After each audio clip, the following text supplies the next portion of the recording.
이스라엘의 절기 가운데 봄철에 있게 되는 가장 큰 절기가 있습니다. 어떤 절기입니까? 유월절입니다. 유월절은 이스라엘 백성들이 애굽에서 자유함을 얻게 된, 노예에서 해방된 그날을 기념하여서 하나님 앞에 특별한 예배를 드리는 그런 복된 날이었습니다. 예수님은 유월절 일주일 전에 어디에 계셨을까요? 요한복음 12장 1절 말씀을 보면은 예수님께서 죽은 자 가운데서 다시 살리신 나사로의 집에 있었습니다. 나사로와 마리아 마르다는 오직 예수님을 위해서, 제자들을 위해서 큰 잔치를 벌였습니다. 나사로는 큰 잔치를 준비하고 마르다는 열심히 음식을 만들고 또 마리아는 지극히 값비싼 향유 곧 순전한 나드라고 했습니다. 가장 값비싼 이 향유를 예수님의 머리와 발에 붓고 자신의 머리털로 주님의 발을 씻겨 드립니다. 가룟 유다는 이 모습을 보고 있으면서 화가 났습니다. 지금 쏟아붓는 향유가 얼마나 값이 큰지, 그것을 팔면 300데나리온, 노동자가 1년 동안 쓰지 않고 열심히 벌면 300데나리온 정도 모을 수 있는데 그 돈을 갖다가 한 번에 예수님께 쏟아 부어가지고 주님의 발을 씻고 있으니까 화가 나지 않을 수가 없습니다. 그런데 성경은 가룟 유다를 가리켜서 뭐라고 말합니까? 그는 도둑이라. 도둑이래요. 사람이 보는 것과 하나님이 보는 것은 달랐습니다. 가룟 유다는 가난한 사람들을 생각한 것 같지만 오직 자기를 사랑하는 사람이었습니다. 그런데 마리아는 지금 누구를 사랑하고 있습니까? 예수님을 사랑하고 있습니다. 진짜 하나님을 사랑하는 것이 진짜 여러분을 사랑하는 것인 것을 믿으시길 바랍니다. 하나님을 경외하고 사랑하는 것이 자기의 자식을 사랑하는 것이요, 자기의 가족과 이웃을 사랑하는 것이 되게 됩니다. 마리아는 예수님을 사랑하여서 자신의 모든 소유를 다 예수님께 쏟아붓습니다. 저의 모든 꿈과 소망까지 예수님께 다 쏟아붓습니다. 앞으로 일주일 후에 어떤 고난과 어려운 일이 예수님께 닥칠 것이라고 알아서 그렇게 한 것이 아니라 그냥 마음에 감동이 일어나니까 그 감동을 따라서 행한 것이었습니다. 그러나 그 감동은 누구로부터 온 것이었습니까? 하나님께로부터 온 것이었습니다. 천사가 베데스다 연못에 와가지고 그 물을 통하게 할 때 누구든지 그곳에 들어가면 치유의 역사가 일어났던 것처럼 하나님이 성령으로 여러분의 마음을 감동하실 때 그것을 잘 느끼고 잘 깨닫고 마리아처럼 여러분의 마음과 여러분의 소망과 여러분의 꿈과 여러분의 삶을 주님 앞에 쏟아 부을 수 있는 복된 여러분이 되실 수 있게 되길 축원합니다. 예수님께서는 마리아가 아름다운 일을 했다고 지금 말씀하십니다. 가룟 유다는 마리아가 행한 일을 보고 화를 내고 꾸짖었지만은 요한복음 12장 7절에 예수님께서는 가만두어라. 그가 나의 장례할 날을 위하여 이렇게 행한 것이라. 예수님께서는 이 말씀을 통해서 6월절에 어떤 고난과 어떠한 죽음으로 자신의 물과 피를 다 쏟아 부을 것인지를 말씀해 주고 있습니다. 지난 2주간 동안 계속 오늘 본문의 말씀 시편 91편 특별히 1절의 말씀이 제 마음속에 계속 있었습니다. 지존자의 은밀한 곳에 거주하며 전능자의 그늘 아래 사는 자요. 여러분, 지존자의 은밀한 곳에 거주하며 전능자의 그늘 아래 살아가는 사람은 복이 있는 사람인 줄로 믿습니다. 제가 계속 이 말씀을 가지고 기도했습니다. 주님, 내가 지존하신 하나님의 은밀한 곳에 항상 있기를 원합니다. 전능하신 하나님의 그늘에서 살기를 간절히 원합니다. 험한 세상이지만 원수 악한 마귀가 굶주린 사자처럼 두루 삼킬 자를 찾고 있는 그러한 세상이지만, 광야와 같은 세상이지만, 이 세상 속에서도 지존자의 은밀한 곳이 있는 것을 믿으시길 바랍니다. 전능자의 그늘이 있다는 사실입니다. 바로 그 은밀한 곳, 바로 그 전능자의 그늘에서 사는 사람은 참으로 복이 있는 사람입니다. 첫 번째로 지존자가 무슨 뜻입니까? 지존자라고 하는 것은 모세에게 하나님께서 자신이 누구인지를 말씀하시면서 나는 스스로 있는 자니라. 스스로 있는 자가 자존하신 분이 너를 애굽에 보내었다고, 너를 아브라함의 후손들에게 보내었다고 말해라. 이렇게 하나님이 모세에게 말하지 않았습니까? 지존하신 하나님이 모세와 함께 하니까 능히 이스라엘 백성들을 구원해낼 수 있는 힘과 능력이 그에게 나타나는 것을 보게 됩니다. 그가 전능자의 그늘 아래 있으니까 능히 이스라엘 백성들을 구원해서 하나님이 약속하신 땅으로 이끌고 인도하게 된 것을 보게 됩니다. 여러분 모두가 다 지존하신 그 하나님의 은밀한 곳에 거하는 여러분 되실 수 있게 되기를 간절히 축원합니다.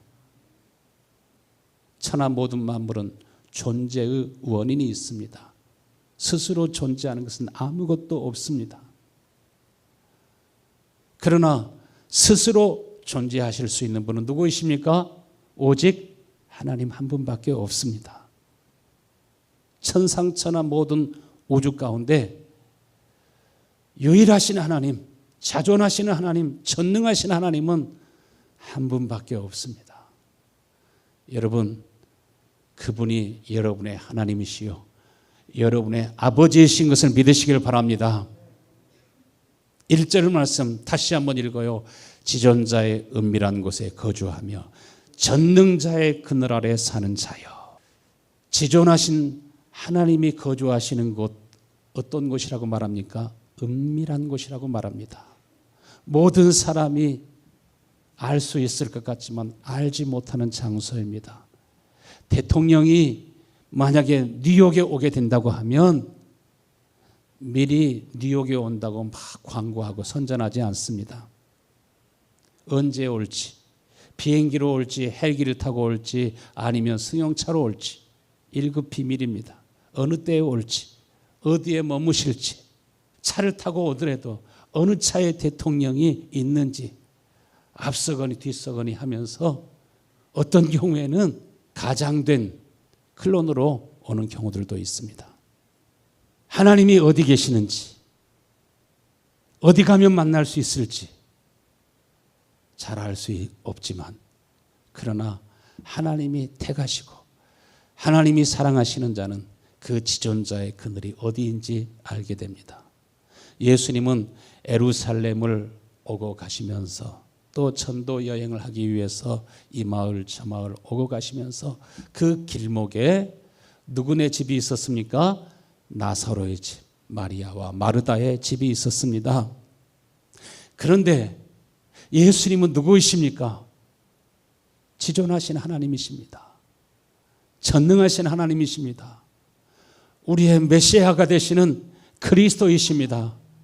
여러분 평생 사시는 동안에 그 은혜를 입어 살 수 있게 되기를 간절히 축원합니다. 그런데 자존하시는 하나님이 친히 육신의 몸을 입고 이 땅에 오셨지만 모든 사람들이 그를 만나고 그를 환영하고 그를 영접하고 그 안에서 살았던 것이 아니었습니다. 이 땅에 오셨지만 예수님을 통해서 기사와 표적도 경험하고 예수님을 통해서 배가 고플 때 맛있게 점심 식사를 하기도 하고 병도 치유하고 정말 놀라운 그러한 권능을 보기도 했지만 모든 사람들이 다 지존자의 그늘에 살았던 것은 아니었습니다. 그런데 예수님께서는 어디에 머물기를 기뻐하셨습니까? 마리아의 집에 머물기를 기뻐하셨습니다. 거기에서 쉬기도 하고 먹기도 하고 잠을 자기도 하고 제자들과 함께 어느 때 어느 시에 오든지 불편한 것이 없었습니다. 눈치 볼 것이 없었습니다. 언제라도 그들은 예수님을 영접하고 환영했습니다. 그런데 예수님과 함께 유숙하면서 예수 안에 살다 보니까 바로 예수님이 지존자의 은밀한 곳이라고 하는 것을 깨닫게 되었습니다. 전능자의 그늘이라고 하는 사실을 알게 되었습니다. 많은 사람들은 예수님을 보았지만은 예수님을 만나기도 했지만은 그러나 주님을 그렇게 사랑하지는 않았습니다. 그러나 마리아와 마르다는 나사로는 예수님을 더 깊이 알게 되고 은밀한 중에 주님께서 자기 자신을 나타내십니다. 그것을 계시라고 말합니다. 하나님께서 그의 빛을 비추사 하나님의 영광과 광채를 보게 하신 것처럼 은밀하신 하나님, 전능하신 하나님을 만나고 그와 함께 마리아와 마르다가 함께 산 것처럼 여러분도 그 은혜 가운데 살아갈 수 있게 되기를 간절히 축원합니다. 그 은혜와 사랑을 정말 보고 느낄 때 비로소 그 사람이 자기 자신을 하나님 앞에 드리기 시작합니다. 헌신이 쉬운 것 같아도요, 그냥 되어지는 것이 아닙니다. 지존하신 하나님의 그 은밀한 곳을 아는 사람들이, 그것을 본 사람들이, 전능자의 그늘에서 쉼을 얻은 사람들의 마음속에서 그 마음에 자신의 모든 꿈과 소망까지라도 주님 앞에 드리고 자신의 모든 전 삶을 전제로 드려서, 전제라고 하는 것이 무엇입니까? 전체로 자기 자신을 드려서 바울이 마지막 한 방울의 물과 피까지라도 그리스도를 위해서 다 삶을 드리기를 원했던 것처럼 그 은혜는 모든 사람에게 다 임하게 되는 것이 아닙니다. 지존하신 하나님의 그 그늘이, 전능하신 하나님의 그 은밀한 것이 무엇인지를 보고 아는 사람들의 마음에서 나오는 것입니다. 우리 어떤 권사님이 저에게 2번씩이나 물었어요. 제가 1년 동안 내내 말씀을 들었는데요, 왜 헌금을 주제로 해서는 설교를 한 번도 안 하세요? 그런 질문을 처음 들어봐가지고, 그렇게 하시면서 그렇게 하는데 어떻게 교회가 운영되세요? 다 헌금들도 강조하고 또 11조도 드리고 감사도 다 하고 해야 교회가 좀 돌아가지 않겠습니까? 자신의 것을 드리는 사람은 기분이나 감정에 따라서 낼 수도 있고 안 낼 수도 있고, 또 헌신했다가 또 안 했다가 교회에 나왔다 안 나왔다 이렇게 할 수 있지만요, 지존자의 은밀한 곳이 무엇인지, 전능하신 하나님의 그늘이 어딘지, 정말 그의 날개 아래, 그의 품 안에 있는 사람은 자기의 삶을 전체로 주님 앞에 드리도록 되어 있습니다. 그리고 그 사람들이 많지 않을지라도 소수일지라도 능히 하나님이 필요한 모든 것을 감당하게 하시고 부족함 없게 하시는 것을 믿으시기를 바랍니다. 저는 간절히 원하는 것은 여러분 모두가 다 지존하신 하나님의 은밀한 곳이 어디인지 아는 복된 성도들이 다 되기를 축원합니다. 그러면 행복해집니다. 주를 위해서 살고 주를 위해서 일하고 주를 위해서 고생하는 것이 즐겁고, 교회에 오다 쓰러져도 봉사하다 내가 죽게 되어도 하나님 앞에 감사하고 내 영혼을 의탁하고 내 영혼을 맡기고 살아가는 그러한 보호자가 있다고 하는 것이 얼마나 복된 일입니까? 시편 91편 2절 크게 한번 읽겠습니다. 나는 여호와를 향하여 말하기를 그는 나의 피난처요 나의 요새요 나의 의뢰하는 하나님이라 하리니. 하나님이 나의 보호자가 되시고 하나님이 나를 구원하시고 하나님께서 환난 날에도 나와 함께 하시니. 여러분, 지존자의 은밀한 곳에 거하는 사람들은 모든 사람들이 다 그렇게 하는 것이 아닙니다.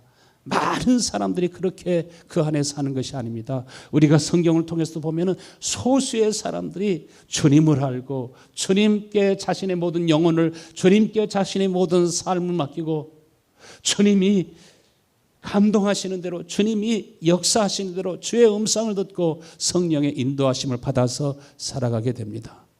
여러분, 이 세상에는 여러분의 영혼을 죽이고 멸망시키려고 하는 원수가 있는 것을 믿으시길 바랍니다. 여러분, 원수가 없는 것 같아요? 여러분의 원수는 여러분이 별로 좋아하지 않는 주변 사람들이 아니라 진짜 원수가 있습니다. 원수가 멀리 있는 것이 아니라 아주 가까운 곳에 있습니다. 이 원수는 전염병을 만들어 가지고서 퍼뜨릴 수 있습니다. 자연스럽게 어떻게 하다가 전염병이 생기는 것이 아니라 일부러 만들어 가지고 퍼뜨리는 사람도 있습니다. 더 많이 퍼뜨려서 많은 사람들이 죽고 쓰러지기를 원하는 그러한 존재들이 있습니다. 그런데 참 안타까운 것은 자신이 은인이라고 생각하고 그런 사람들을 좋아하고 지지하는 그룹들이 어떤 경우는 보면은 정말 자신의 영혼을 사냥하는 가장 악랄한, 저 공산당보다 더 악랄한 원수가 이 세상에는 존재하고 끊임없이 역사하고 있는 것을 우리가 알 수 있습니다. 여러분이 진짜 하나님께 속해 있으면 원수가 누구인지, 자신을 죽이고 멸망시키려고 하는 자들이 어떤 자인지 하나님께서 깨닫게 하시고 분별하게 하시는 은혜를 주실 줄로 믿습니다. 하나님이 누구를 보호하십니까? 지존자의 은밀한 곳에 거하기를 원하는 사람을 항상 보호하십니다. 3절의 말씀 보니까 이는 그가 너를 새 사냥꾼의 올무에서와 심한 전염병에서, 극한 전염병에서 너를 건지실 것입니다. 하나님의 보호 아래 있는 사람은 사냥꾼의 올무가 무엇인지, 사냥꾼이 쳐놓은 덫이 어디에 있는지 분별할 수 있습니다. 그리고 그는 하나님의 보호 가운데 살아갑니다.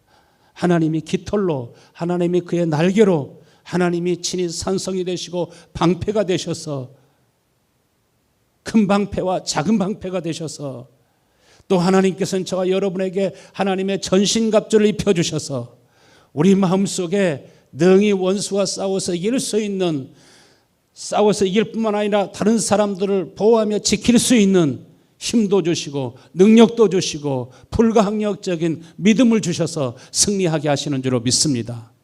여러분, 어떤 상황 속에서도 여러분은 강하고 담대할 수 있게 되기를 축원합니다. 91편 4절 말씀 크게 한번 읽어요. 그가 너를 그의 깃털로 덮으시리니 내가 그의 날개 아래 피하리로다. 그의 진실함은 방패와 손방패가 되나니. 지존자의 은밀한 곳에, 전능자의 그늘 아래 거하는 사람, 그 사람이 저는 이번 주에 나사로, 마리아, 마르다, 참 복 있는 사람이구나. 모든 사람들이 하나님을 예배하고 많은 사람들이 예수 그리스도를 알지만 자신의 삶을, 자신의 장래를, 자신의 영혼을 다 맡기고 의탁하고 살아가는 것은 힘들고 어렵습니다. 그런데 지금 나사로는 예수님을 위해서 잔치를 베풀고, 마르다는 맛있는 음식을 만들고, 마리아는 예수님께 그 귀한 향유를 쏟아 부으면서 자신의 모든 삶을 주님께 드립니다. 지존하신 하나님의 은혜를 입은 사람은 그 마음이 계속 주의 성령으로 감동되고 주의 성령이 또 그 속에 오셔서 역사하시고 일하십니다. 요한일서 4장 15절 말씀 보면은 누구든지 예수를 하나님의 아들이라 시인하면 하나님이 그의 안에 거하시고 그도 하나님 안에 거하시느니라. 하나님이 우리를 사랑하시는 사랑을 우리가 알고 믿었노니 하나님은 사랑이시라.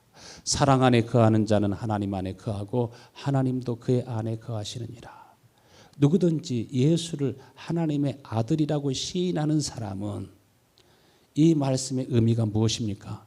많은 사람들은 이 말씀을 잘못 이해하고 사는 사람들이 많이 있습니다. 많은 사람들이 예배를 드리지만 많은 사람들이 예수님을 가리켜 주여 주여 하지만은 그러나 하나님이 말씀하시기를 불법을 행하는 자들이 많다고 말씀하셨습니다. 우리가 마리아를 통해서 나사로와 마르다를 통해서 예수를 하나님의 아들이라 시인하는 것이 무엇인지를 우리가 볼 수 있습니다.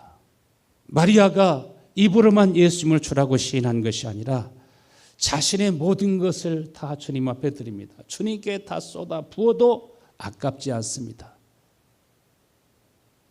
남하고는 계산을 하지만 자식들하고는 계산을 하지 않습니다. 물론 성인이 되면 계산하기도 하죠. 내가 몇 번 밥을 해줬는지 수첩에다 기록하시는 분 계십니까? 요한이를 위해서 몇 번 설거지를 하고 몇 번 밥을 했는지 다 기록하고 계시나요? 아니죠. 한없이 속에서 주고 또 주어도 다 내 모든 삶을 쏟아 부어도 아깝지 않는 마음이 나옵니다. 여러분, 이것이 생명인 걸 믿으시길 바랍니다. 이것이 여러분 복입니다. 지금 가룟 유다는 벌써 계산기가 돌아가고 있지만 그러나 마리아는 300데나리온이나 되는 그러한 값비싼 향유를 예수님께 쏟아 붓고 있지만은 그러나 계산하는 마음도 없습니다. 요한복음 12장 7절에는 예수께서 이르시되 가만두어라, 그를 가만두어라. 나의 장례할 날을 위하여 그것을 간직하게 하라. 지금 마리아가 행한 이 모든 행동은 마음의 감동함을 받아서 한 일이지만 인류를 위해서 고난을 받으시고 저와 여러분을 구원하시기 위해서 물과 피를 다 쏟으시는 하나님의 아들이신 세상 죄를 지고 가는 하나님의 어린 양의 장례를 준비하고 있다고 하는 것, 이것은 자신이 전혀 알지도 못하고 깨닫지도 못하고 있었습니다. 이러한 일들은 누가 해야 됩니까? 당시의 대제사장이 해야 될 일이고 당시의 제사장들이나 바리새인들과 랍비들이나 선생들이, 이스라엘의 선생들이, 왕이 해야 될 일들이었습니다. 그러나 대제사장과 서기관과 바리새인들, 랍비들, 왕이나 그 많은 장로들은 전혀 보지도 못하고 알지도 못하고 이 땅에서도 전능자의 그늘 아래 살 수 있는데 이 땅에서도 은밀하게 자존하시는 하나님을 만날 수 있는데도 그 은혜 가운데 가까이 나아가지 못하고 이 엄청난 일들을 누가 지금 하고 있습니까? 예수님을 위해서 큰 잔치를 배설하고 예수님을 위해서 그 향유를 쏟아붓고 예수님을 시키고 예수님이 배부름을 얻을 수 있도록 자신이 대접한 그 음식이 예수님이 이 땅에서 드실 수 있는 마지막 풍성한 잔치요, 풍성한 음식이었다고 하는 것을 그들은 미리 알지를 못했습니다. 지존자의 은밀한 곳에 거하는 사람은 예수님을 하나님의 아들이라고 시인합니다. 시인할 뿐만 아니라 선포합니다. 선포할 뿐만 아니라 여러분 이와 같이 그의 영광을 온 세상에 드러내게 되고 바로 이 사건을 예수님께서는 복음이 전파되는 곳에는 어느 곳에서든지 마지막 날까지 이 말씀이 선포될 것이라고 말씀하셨습니다. 그러면서 16절 말씀에 하나님이 우리를 사랑하시는 사랑을 우리가 알고 믿었노니 하나님은 사랑이시라. 사랑 안에 거하는 자는 누구 안에 거하고? 하나님 안에 거하고. 지금 이 자매들이, 이 형제들이 하나님의 사랑 안에 거하고 하나님도 그 안에 거하시면서 기뻐하고 즐거워하시는 것을 보게 됩니다.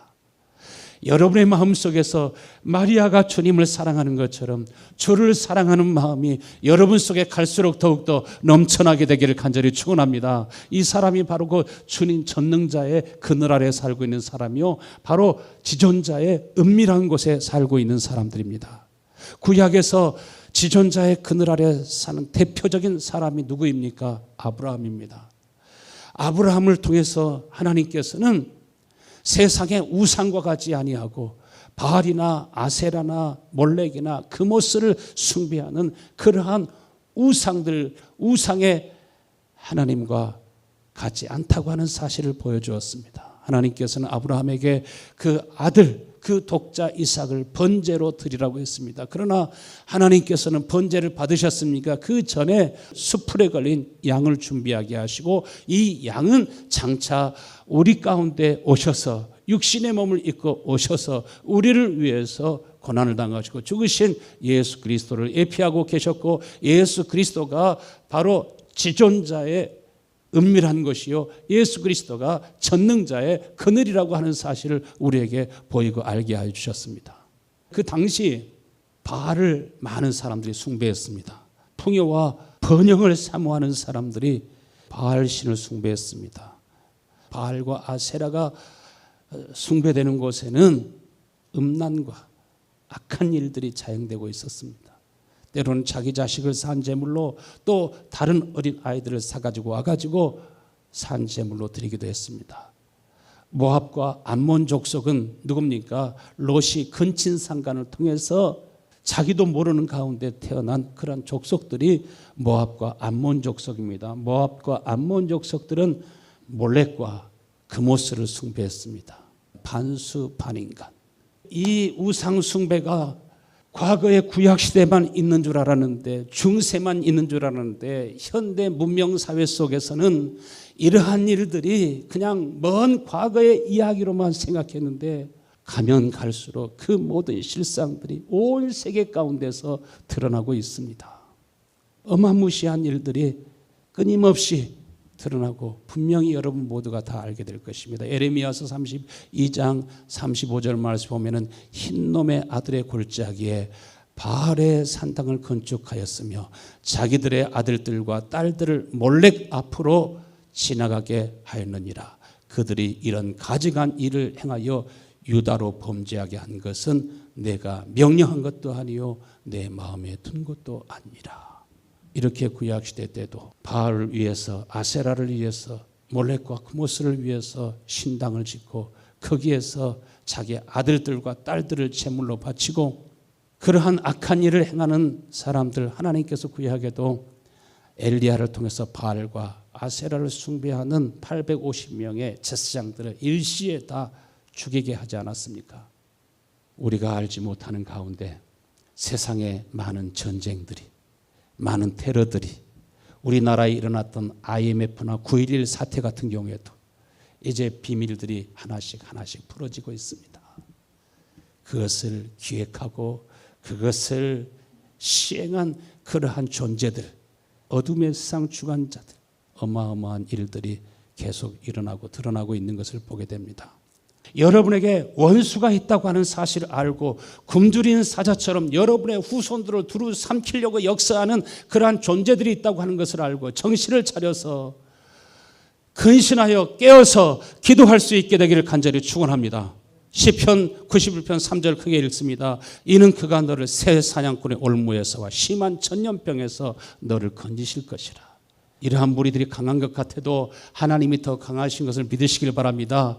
악행을 하는 사람들이 강한 것 같아도 아닙니다. 선이 더 강합니다. 선과 악의 싸움 중에 있지만 하나님께서 함께 싸우시기 때문에, 하나님이 함께 일하시기 때문에 우리는 반드시 승리하게 되고 교회는 반드시 승리하게 될 줄로 믿습니다.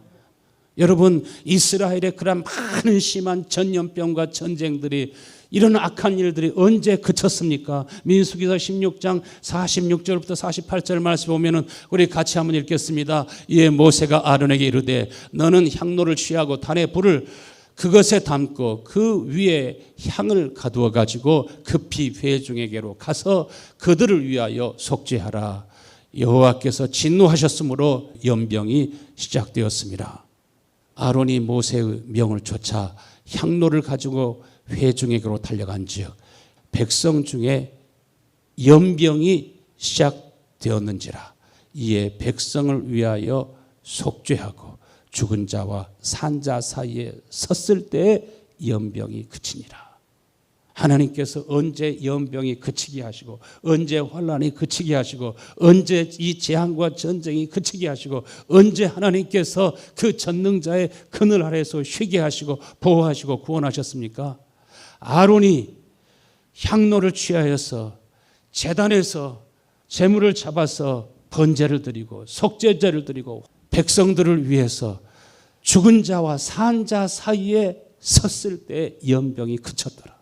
우리 예수님이 왜 이 세상에 오셨습니까? 우리는 죄로 영원히 죽을 수밖에 없는 자였습니다. 우리에게는 원수가 있었습니다.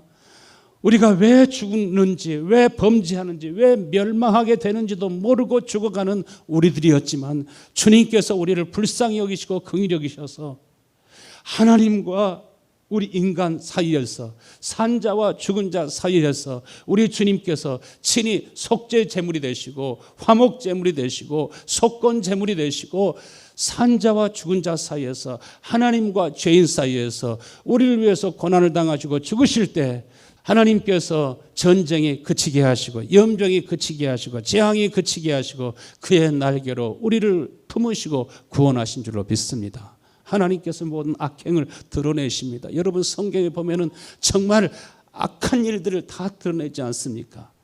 자기 아들을 자기의 딸을 그모스에게 몰렉에게 바알에게 드려서 숭배하는 이 모든 진상을 하나님이 다 드러내게 하시고 하나님이 살아계신 것을 믿으시길 바랍니다.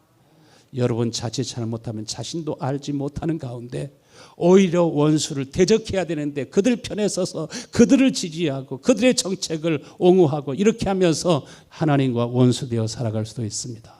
여러분 하나님께서는 산자와 죽은 자 사이에서 아론에게 제사를 드리게 한 것처럼 십자가의 의미는 무엇입니까? 예수님께서 왜 고난을 당하시고 다 벌거벗김을 당하시고 높이 모든 사람들이 다 볼 수 있도록 모든 사람들이 다 알 수 있도록 높이 십자가에 매달리셨습니까? 왜 하나님께서 그렇게 하나님의 아들이신 예수 그리스도를 높이 매달게 하셨습니까? 이 세상의 모든 죄악들은 자기 입으로 다 시인하도록 되어 있습니다. 모든 악들은 다 하나님 앞에서 심판자 앞에서 그 입으로 직고하도록 하겠다고 말씀하셨습니다. 죄라고 하는 것은 악한 것이요 죄라고 하는 것은 싸우고 대적해야 되는 것이요 죄라고 하는 것을 쉬쉬하고 숨기는 것이 아니라 그 끔찍한 죄악 가운데 사람들이 빠지지 않도록 반드시 이 죄는 저주가 있고 죄는 반드시 심판이 있고 죄인은 반드시 멸망한다고 하는 것을 하나님께서는 예수 그리스도를 통해서도 보여주지 않습니까? 예수님이 우리의 죄를 감당하시고자 하실 때 그는 십자가에 못 박혀 죽으셔야 했습니다. 여러분 예수님이 십자가에 달릴 때 그 십자가 그늘 아래에 있었던 사람들이 있었습니다. 누구였습니까? 예수님의 모친 마리아, 예수님의 이모인 살로메, 사도 요한의 어머니 있죠. 요한도 거기에 있었습니다. 글로바의 아내 마리아, 막달라 마리아. 이전에는 7 귀신이 들렸지만은 주님께로부터 구원함을 받고 자기의 향유를 쏟아붓고 예수님의 발을 씻던 그 마리아들, 십자가 그늘 아래에 있는 것을 보게 됩니다. 지존자의 은밀한 곳에 있는 것을 보게 됩니다. 바로 그 사람들이 여러분이 되실 수 있게 되기를 간절히 축원합니다. 시편 91편 5절 7절까지 같이 한번 읽고 마치겠습니다. 너는 밤에 찾아오는 공포와 낮에 날아드는 화살과 6절 어두울 때 퍼지는 전염병과 밝을 때 닥쳐오는 재앙을 두려워하지 아니하리로다. 1000명이 내 왼쪽에서 10,000명이 내 오른쪽에서 엎드려지나 이 재앙이 내게 가까이 하지 못하리라. 할렐루야.